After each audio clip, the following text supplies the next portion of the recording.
Hare Krishna. So I think one of my new favorite movies, especially within the last year, has been The Green Knight.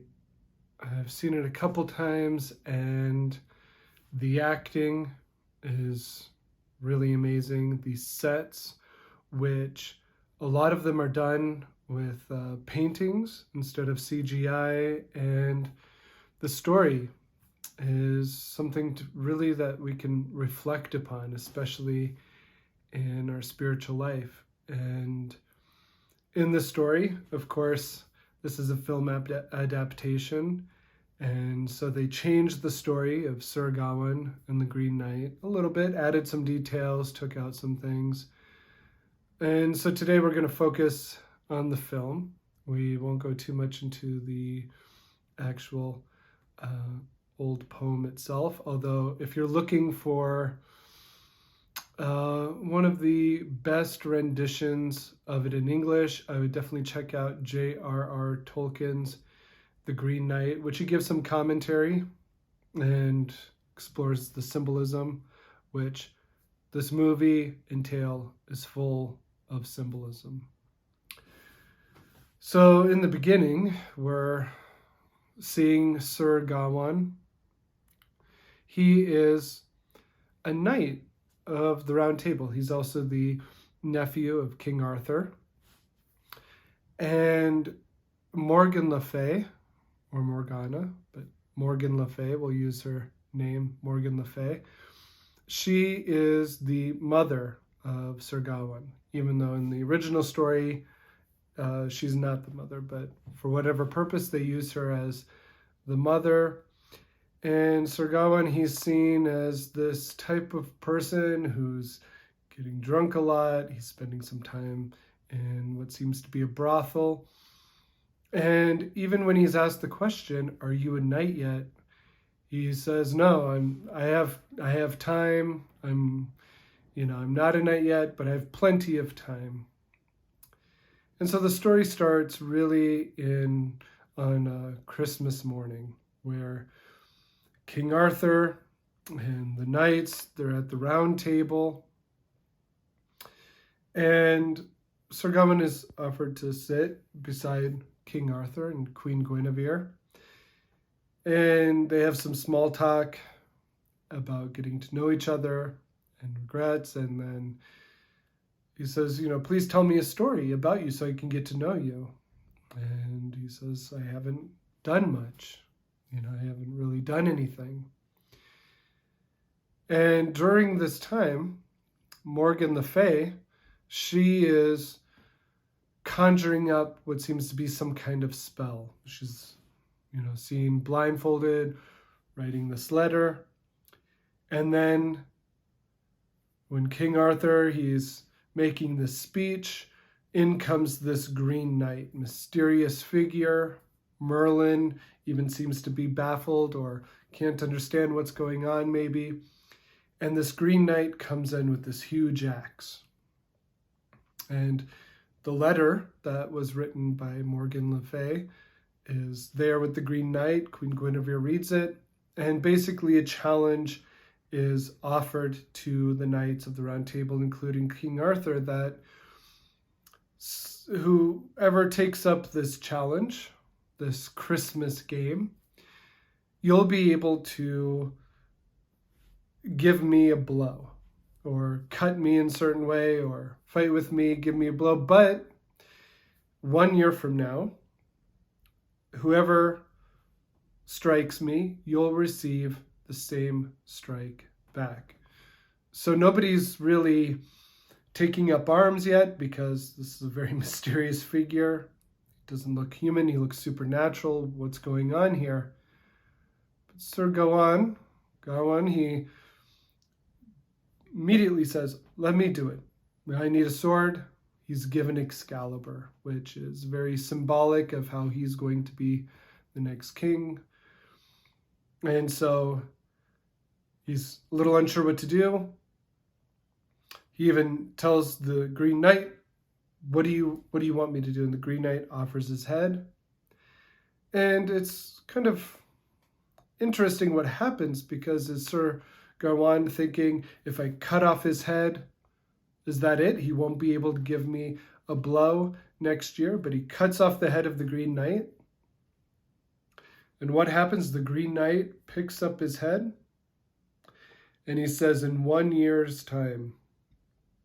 So this is the classic hero's journey, right? The story that Joseph Campbell and others would often point to in our mythologies, in our religions, even in our own lives, this hero's journey. Gawain, he's taking for granted the person who loves him.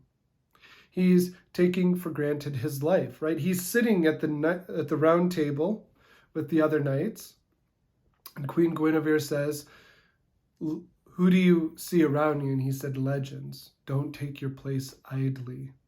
But he is taking his place idly. And now, in 1 year's time, he's going to have to face this Green Knight.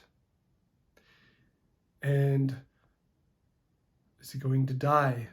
What's going to happen? He kind of keeps up the same type of lifestyle, kind of careless living, until he's forced to go out on the journey.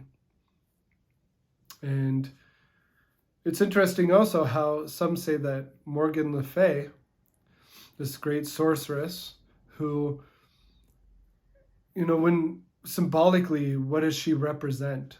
She represents the old world, the old world before King Arthur, because King Arthur brought in the Holy Grail, the search for Christ, the Christian, you could say, religion very deeply into England at that time. And the fact that this is happening on Christmas, it's very symbolic of sacrifice, the hero's journey. And we see a part where right before he's about to go on his journey, the number 5 is very significant, right? We see the pentacle or the pentagram on the floor of the round table. The knights have the pentagram around their necks, and even Gawain's shield has this 5-pointed star. So the 5 points actually represents the 5 virtues of knighthood. And the 5 virtues of knighthood: friendship, generosity, chastity, courtesy, and piety. So this is the hero's journey, going from comfort, not really knowing who you are, to being thrust out into this world to meet this mysterious supernatural force that's going to change your life. And Gawain, on his journey, right, he has to go find the Green Chapel where he's supposed to meet the Green Knight to meet his death. He's not sure. But on his way, he sees a man, and this person is showing him this battlefield of dead people. And he points him to the direction of the Green Chapel. And this section is called kindness, right? Trying to be kind. And he gives him a coin, and there's some sinister overtones that he didn't give enough. And in this trial, he's bound up and everything's taken from him. Right? He was kind of neglecting to give this person who's giving him good advice a proper value for his information, and the axe is taken away. Everything's taken away from Gawain, and he's left in this forest with nothing.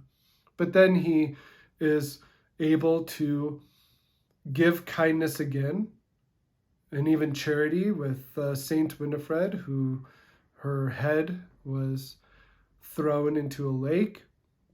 And so he's going to, in this hero's journey, he's going to have to go through different tests, different trials. And we reflect on how this is also in our spiritual life. There's going to be obstacles. There's going to be tests in our spiritual life.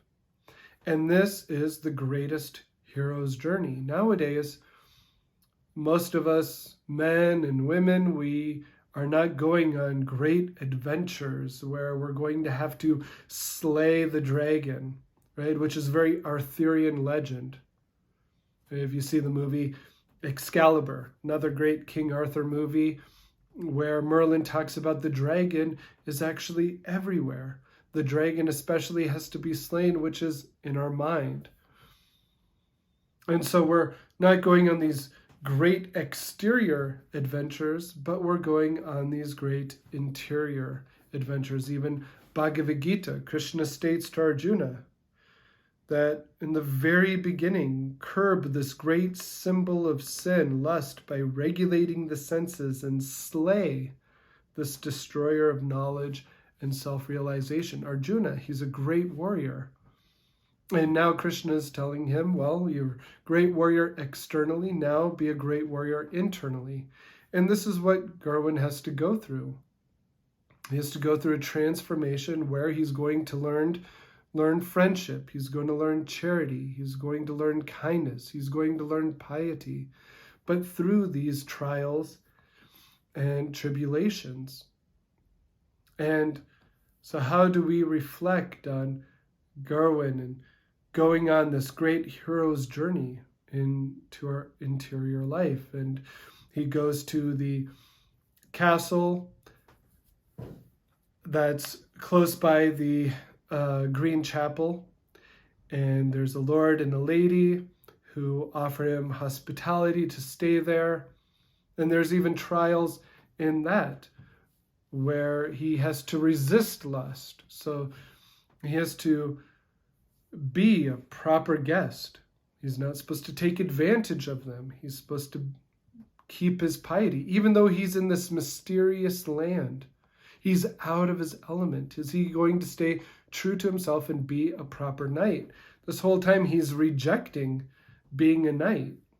Where we see this in the beginning, no, I'm not a knight. When he's robbed, no, I'm not a knight.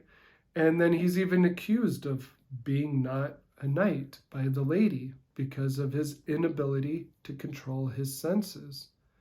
So this is the, not just the physical lust that we feel, but pride, arrogance, deceit. We have to clear away all of this to properly understand who we truly are as spirit soul.